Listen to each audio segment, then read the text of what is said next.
안녕하세요. 전기지기입니다. 오늘은 시설관리직 퇴사율이 왜 이렇게 높은지 현장에서 느낀 진짜 이유를 이야기해 보겠습니다. 처음 시설관리로 들어오신 분들 대부분이 이 정도면 안정적이겠지, 사무직보단 힘들어도 꾸준히 할 수 있겠지, 이렇게 생각하고 시작하거든요. 근데 막상 들어와 보면 현실은 완전히 다릅니다. 일단 근무 환경이 생각보다 훨씬 거칩니다. 전기실, 기계실은 덥고 습하고 소음도 크고 공기질도 좋지 않아요. 처음엔 이런 곳에서 하루 종일 있는 게 이렇게 힘든지 몰랐다고들 합니다. 그리고 제일 큰 게 근무 형태예요. 시설관리직은 대부분 교대 근무입니다. 주야비비 혹은 주주야야비비 같은 패턴으로 돌아가죠. 하루 일하고 하루 쉬는 형태라 얼핏 보면 괜찮아 보이지만 실제로는 이게 사람을 가장 빨리 지치게 합니다. 하루 주간 근무를 하고 다음날 야간 근무를 서고 이틀 쉬는 패턴은 몸을 조금 회복시켜주지만 아파트처럼 하루 일하고 하루 쉬는 24시간 격일제 근무는 정말 체력이 버티기 어렵습니다. 24시간 동안 건물 전체를 관리하고 야간에도 완전히 잠을 잘 수 없죠. 순찰을 돌고 비상 상황이 생기면 바로 대응해야 하므로 다음날 퇴근할 때면 완전히 방전된 상태가 됩니다.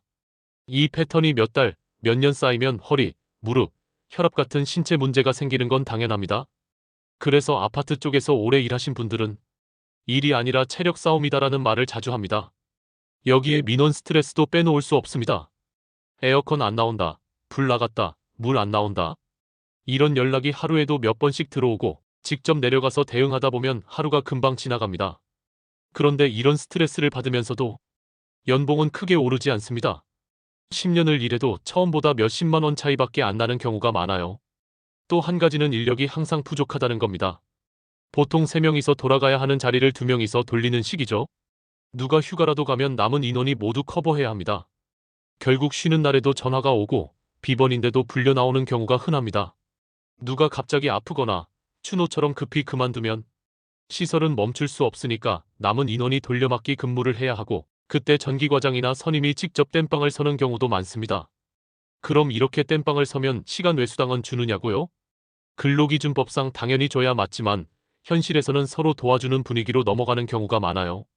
명목상 수당 대신 근무표만 조정하거나 다음번 비번을 바꿔주는 식으로 정리됩니다. 결국 실제 수당을 받는 경우는 많지 않습니다. 이런 상황이 반복되면 체력적으로 힘든 건 물론이고 심리적으로도 내가 쉬는 날이 진짜 쉬는 날이 아니다라는 생각이 쌓입니다. 전화 한 통에 언제든 불려나갈 수 있다는 압박감이 계속 남아 일정 기간 지나면 자연스럽게 이 일은 오래 못하겠다라는 생각이 나오게 됩니다. 그럼에도 이런 환경 속에서도 꿋꿋하게 버티는 분들도 있습니다. 이분들은 대부분 한 분야라도 자기 전문성을 쌓은 사람들입니다. 전기든 기계든 도면이든 자동 제어든 확실히 자기 걸 만들어두면 어디를 가도 필요로 하기 때문에 안정감이 생기죠.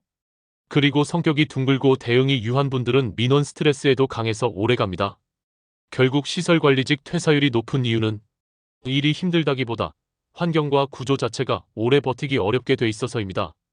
그렇지만 이 구조를 이해하고 자기 페이스를 찾은 사람들은 끝까지 안정적으로 남아 현장을 지켜나갑니다. 오늘 이야기, 시설 쪽 준비하시거나 지금 막 시작하신 분들에게 현실적인 참고가 됐으면 좋겠습니다.